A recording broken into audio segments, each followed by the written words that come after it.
penginjilan Paulus yang menginjil di Tesalonika ya. Dan kita lihat bahwa saya nggak perlu baca ya, karena ini hanya 9 ayat, saya garis besarnya saja. Yang pertama bahwa di ayat kedua itu Paulus dijelaskan, dituliskan seperti biasanya. Ada satu kata di sana adalah seperti biasanya, betul ya, ada ya. Teman-teman baca tadi ya. Di ayat kedua itu seperti biasa Paulus Iya, masuk ke rumah Pastor. ibadah Iya, iya, itu. betul. Ya, betul kan? Ya, jadi itu menarik bahwa Paulus tuh dalam setiap penginjilan yang dia lakukan dalam pelayanan misi memberitakan Injil di beberapa kota dan hampir semua di tempat penginjilan yang dilakukan oleh Paulus, kalau kita lihat bahwa seperti biasanya dia selalu menuju satu tempat yang lebih dulu, yaitu menginjil di sinagog atau memberitakan Injil di sinagog atau di tempat peribadatan orang Yahudi, atau kalau mengatakan bahwa Paulus lebih dulu melakukan penginjilan kepada orang-orang Yahudi begitu. Jadi apa sih alasannya Paulus melakukan penginjilan kepada orang-orang Yahudi dan sepertinya lebih mengutamakan orang-orang Yahudi, meskipun sebenarnya bahwa orang-orang Yahudi ini adalah orang-orang yang tegar tengkuk, bahkan tidak sedikit di antara mereka bahwa orang-orang Yahudi ini adalah justru menganiaya Paulus dan teman-teman sepelayanan dia begitu. Jadi kalau kita lihat harusnya tuh Paulus nggak usah lah ke situ, betul nggak sih sejarah manusia ya, ngapain gitu, udah sering diberitakan firman Tuhan, diinjili, disampaikan juga, dan tapi justru mereka malah tidak menerimanya. Justru hanya beberapa di antara mereka yang oke ya, saya percaya, saya terima Yesus begitu. Tapi kita lihat meskipun demikian Paulus itu tidak terpengaruh oleh kondisi itu, oleh penolakan yang dilakukan oleh orang-orang Yahudi, meskipun mereka adalah orang-orang yang tegar tengkuk. Tadi saya katakan mereka orang-orang yang justru menganiaya Paulus dan teman-teman sepelayanan Paulus dalam memberitakan Injil. Tapi apa yang menarik di sini bahwa meskipun demikian teman-teman, bahwa Paulus tetap memberitakan Injil kepada mereka. Paulus tetap mendahulukan mereka, karena bagaimanapun firman Tuhan tuh awalnya kalau kita lihat bahwa Yesus datang tuh sebenarnya untuk orang-orang Yahudi, supaya mereka bangsa Israel, supaya mereka menjadi percaya. Tetapi sayang sekali bahwa apa yang dilakukan itu tidak terjadi sebagaimana mestinya begitu. Justru yang ada adalah penolakan, penganiayaan, dan kita juga lihat bahwa Yesus sendiri kan yang menyalibkan dia adalah, maksud saya adalah yang berseru, yang menangkap adalah bukan orang-orang Romawi, tapi justru orang-orang Yahudi begitu, yang justru yang harusnya mereka menerima kasih karunia itu, tapi justru mereka menolak. Tapi namun demikian Paulus dan tim yang melayani tetap mengutamakan, tetap menginjili, tetap menyampaikan firman Tuhan kepada mereka.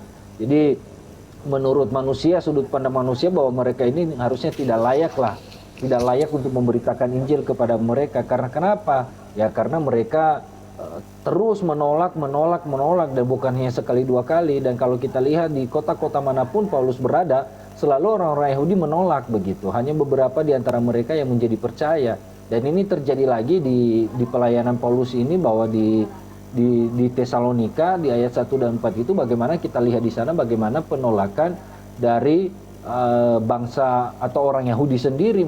Mereka menolak firman Tuhan itu, mereka menolak pelayanan Paulus ini begitu ya. Tapi ini pelajaran berharga buat kita. Mungkin misalnya begini ya teman-teman, kita relate dengan kehidupan kita. Ada yang kita layani, misalnya ada yang kita muridkan, kita bina, tapi kok ada orang tersebut juga nggak berubah hidupnya, coba nggak berubah, tapi justru setiap kali kita melayani dia bukan kedamaian yang kita dapatkan, justru penolakan, justru keributan ya. Bahkan nggak jarang kita direndahkan, dicaci maki, tapi justru Paulus terus melakukan itu dengan luar biasa gitu, terus melayani, terus menyampaikan, meskipun sebenarnya penolakan terjadi teman-teman. Jadi ini penting bahwa seringkali kita temukan dalam kehidupan kita, ada yang kita layani, kita beritakan Injil, kita sampaikan tentang kebenaran, kita beritakan tentang kematian Yesus, tapi tidak sedikit orang yang menolak dan tidak suka dengan hal itu. Jadi, tapi kita lihat Paulus tetap berkomitmen mau dan mendahulukan mereka meskipun ditolak berulang kali. Paulus tetap melayani mereka. Paulus tetap hadir di sinagog untuk memberitakan Injil. Jadi, kalau teman-teman mendapatkan dalam pelayanan bahwa seringkali ada penolakan-penolakan atau orang yang kita layani tidak berubah, jangankah berubah mendengarkan aja kagak gitu ya. Kita sharing firman Tuhan, misalnya di gereja, malah dia asyik main handphone, buka TikTok juga di gereja ya kadang-kadang ya, atau buka WhatsApp atau apa, nonton YouTube segala macam begitu ya. Jadi seringkali kan kita temukan bukan penghormatan yang diberikan, tapi justru penolakan-penolakan dengan sikap, dengan cara, dengan karakter begitu ya. Sambil dengar firman Tuhan, chat dulu pacarnya, kamu lagi apa gitu ya, udah bangun belum, udah makan belum gitu ya. Atau cari tahu tentang hal-hal, dan tidak jarang orang melakukan itu. Jadi ini yang saya mau sampaikan, apapun entah itu menolak seperti orang-orang Yahudi ini terus menolak, tapi tetap beritakan Injil, tetap layani mereka dengan kasih begitu. Itulah pelayanan sesungguhnya. Meskipun menyebalkan orang-orang yang seperti ini, menjengkelkan ya. Saya pikir bahwa secara manusia bahwa kita hoream itu udah nggak malas lah melayani dia, udahlah. Saya nggak cerita-cerita beberapa hari ini dari Sis Dina dan beberapa teman-teman yang lain. Aduh, udah capek lah saya ngasih tahu ke dia juga, udah begitu-begitu terus, udah dikasih tahu secara pelan-pelan, sudah dimarahin juga sudah, apalagi yang harus, tapi dia itu nggak berubah-berubah gitu-gitu terus.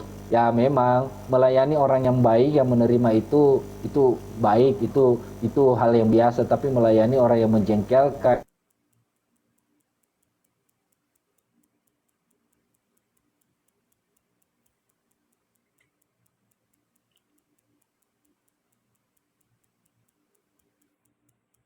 tapi kalau Anda tetap melayani orang-orang yang seperti ini, saya pikir Anda luar biasa begitu ya. Tapi melayani orang baik itu udah biasa orang lakukan juga. Tapi melayani orang-orang yang sekali lagi menjengkelkan, menyebalkan, membuat emosi, udah kita korbankan waktu, korbankan duit, udah siapin materi, tapi hari-hari itu responnya juga biasa-biasa saja, responnya juga nggak gimana-gimana. Coba ya teman-teman, saya kasih contoh misalnya di gereja lah ya, contoh sederhananya. Emangnya kalau teman-teman tahu bagaimana pendeta mempersiapkan khotbah ya, itu butuh waktu yang lama loh teman-teman. Saya hampir bisa seminggu saya mempersiapkan, baca ulang, siapin lagi, cek lagi, selidiki lagi, dan cari tahu lagi ya bagaimana sudut pandang ABCD, cari terjemahannya, cari bahasa aslinya seperti apa sih. Dan itu butuh waktu. Tapi berapa banyak jemaat-jemaat misalnya yang benar-benar serius mau mendengarkan firman Tuhan. Makanya kadang-kadang apalagi kalau di TikTok ini sharing firman Tuhan, teman-teman nggak tahu benar-benar sungguh dengarin atau enggak gitu ya. Ibadah-ibadah gitu ya, ibadah pendeta ngoceh terus ya, misalnya hamba Tuhan ngoceh terus, nggak tahu yang mendengarkan sedang mendengarkan dengan benar atau misalnya sedang ke dapur lagi masak sambil osek-osek apa ayam goreng segala macam sambil, ya gimana bisa bisa bisa mau mendengarkan dengan baik. Jadi nggak dapat apa-apa gitu ya. Jadi ya bagaimanapun lah itu kehidupan zaman sekarang begitu ya. Apalagi kalau ibadah-ibadah online dulu beberapa waktu yang lalu tuh musim ibadah online waktu masa Covid ya teman-teman. Ya semua orang ibadah lewat YouTube, lewat Zoom. Lewat Zoom itu seringkali orang tutup kamera begitu ya. Itu sebenarnya nggak tahu kemana orangnya, entah ada di tempat, pernah terkejadian malahan orang dipanggil-panggil, hei si A, kamu gimana menurut kamu gini-gini, nggak didengar, nggak tahu tidur atau gimana ya. Nggak tahu gimana dia orangnya. Ada juga kalau ibadah online di YouTube, di rumah nih misalnya bisa di pause kan, apalagi dengan YouTube sekarang kan, bukan sekarang sih, dari dulu bisa di pause dulu, berhenti sebentar ya, nanti saya mau ada tukang sayur lewat di depan rumah, mau beli sayur dulu, nanti habis itu baru duduk lagi, lanjut lagi, atau berhenti lagi, bisa di udahlah nanti sore aja ibadahnya. Apalagi kalau misalnya pembicaranya pengkhotbahnya dia nggak suka gitu ya, nggak menarik buat dia, kayaknya nggak relevan. Apalagi kalau pendetanya misalnya udah pendeta tua, misalnya udah kumisan, udah janggutan, rambut putih, terus bahasanya susah dimengerti, kayaknya udahlah pause aja, cari khotbah yang lain aja yang enak. Kan kebanyakan begitu ya. Saya percaya di antara kita nggak ada yang begitu di luar sana. banyak yang sudah masuk ke sini. bercanda. Ya. Jadi apa namanya?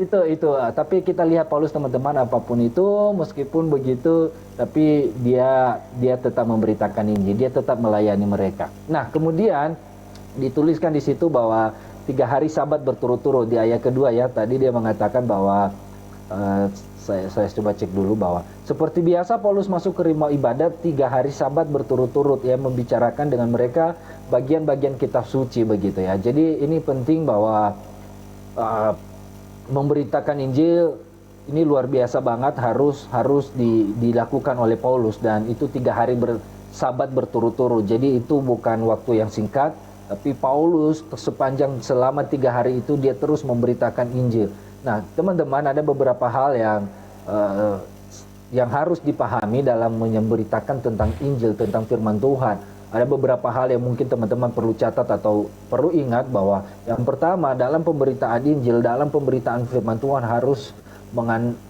berbicara, misalnya salah satu poinnya tentang dosa, atau tentang keadilan Allah, tentang hukuman Allah, tentang neraka, kita harus menyampaikan itu, tentang keilahian, dan tentang kemanusiaan Kristus, tentang penderitaan dan kematian Kristus untuk kita, tentang kebangkitan Kristus, keselamatan karena iman kepada Tuhan, tentang iman juga, tentang hubungannya dengan perbuatan baik setiap hari, kemudian tentang keyakinan keselamatan, tentang Kristus satu-satunya jalan ke surga. Jadi semua pemberitaan Injil itu mencakup beberapa hal ini, dan masih banyak lagi sebenarnya. Jadi kalau khotbah, kalau firman Tuhan disampaikan tentang kesembuhan melulu, ya itu aneh sih menurut saya, karena bagian firman Tuhan bukan hanya berbicara soal kesembuhan saja begitu ya. Kalau firman Tuhan hanya dibicarakan soal mujizat demi mujizat, mujizat demi mujizat, terus ditambahkan lagi pengalaman pribadi, terus mujizat lagi, kembali lagi. Aduh, rasanya sih menurut saya sangat dangkal firman Tuhan yang seperti itu. Bukan menghakimi orang, tetapi menurut saya sangat dangkal sekali, karena pemberitaan tentang firman Tuhan harus mengandung beberapa hal yang saya sampaikan tadi. Ya memang tidak heran juga, memang banyak sekali warga jemaat atau anak-anak Tuhan zaman sekarang dan dari dulu juga memang senang khotbah-khotbah yang modelnya begitu ya, yang menyenangkan di hati, menyenangkan di kuping. Apalagi kalau pendetanya firman Tuhannya misalnya yang disampaikan adalah ada lucu-lucunya begitu ya, bikin kita ketawa sampai ngakak, sampai sakit perut di dalam gereja gitu kan. Pasti kita suka semua begitu ya. Kita semua aduh luar biasa ini pendetanya, apalagi udah lucu, terus ganteng, tampan lagi. Aduh, kayaknya kita di bawah itu jemaah-jemaah, waduh, cocok jadi menantu saya ini, cocok jadi calon. Ini dia calon pacar saya ideal banget ya, gitu-gitu ya. Aduh. Ya, jadi tapi kebenarannya jadi hilang jadinya. Apa isi firman Tuhannya nggak tahu, ya, tapi iya begitu ya. Pulangnya ya, begitu. Jadi mesti kita belajar ini firman Tuhan. Paulus lihat 3 hari berturut-turut, dan apa yang Paulus bicarakan teman-teman, semua tentang Yesus, tentang kematian Yesus, tentang dosa, tentang iman, tentang kebangkitan Yesus. Itu selalu pemberitaan Injil yang disampaikan oleh Paulus begitu ya. Saya nggak menemukan Paulus ngejok gitu di situ. Saya nggak tahu loh. Saya coba cari ya, coba teman-teman nanti mungkin saya kelewatan. Dari pasal 1 Kisah Para Rasul sampai dari mulai Paulus pelayanan sampai di pasal 17 ini, apakah kita melihat ada Paulus bercanda nggak? Atau ngejokes gitu, membuat orang ketawa?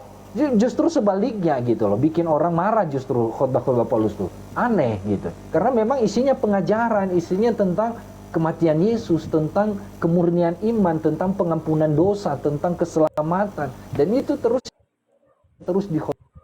dikhotbahkan oleh Paulus. Jadi sehingga seringkali orang kalau ditegur lewat firman Tuhan kesindir ya, bukan sengaja menyindir, tapi memang kesindir sesuai dengan yang dia lakukan. Firman Tuhan itu menyinggung hatinya dan menyetil pelanggaran dia. Oh, biasanya kan tersinggung dia. Biasanya kan orang mudah tersinggung ya, tersinggung dengan firman Tuhan. Mudah tersinggung dengan firman Tuhan, mulai minggu depan nggak mau datang ke gereja lagi gitu ya. Udah nggak mau datang ke gereja, nggak mau datang persekutuan doa juga gitu ya. Udah kenapa? Udah tersinggung dengan khotbah. Udah gitu sakit hati, tinggalkan gereja, pindah ke gereja si B lagi. Di sana juga nanti dia akan tersinggung lagi begitu ya. Karena kenapa? ya dia nggak siapkan hatinya gitu, nggak mau gitu loh, nggak mau ditegur, pengennya yang enak, khotbah yang enak tentang mujizat lah, tentang kesembuhan lah. Bukan salah loh khotbah itu ya, bukan salah sekali lagi, tapi bukan itu inti daripada pelayanan Paulus yang dia sampaikan ya. Jadi jadilah anak-anak Tuhan yang mentalnya jangan hanya mengejar hal-hal yang menyenangkan di kuping saja, teman-teman.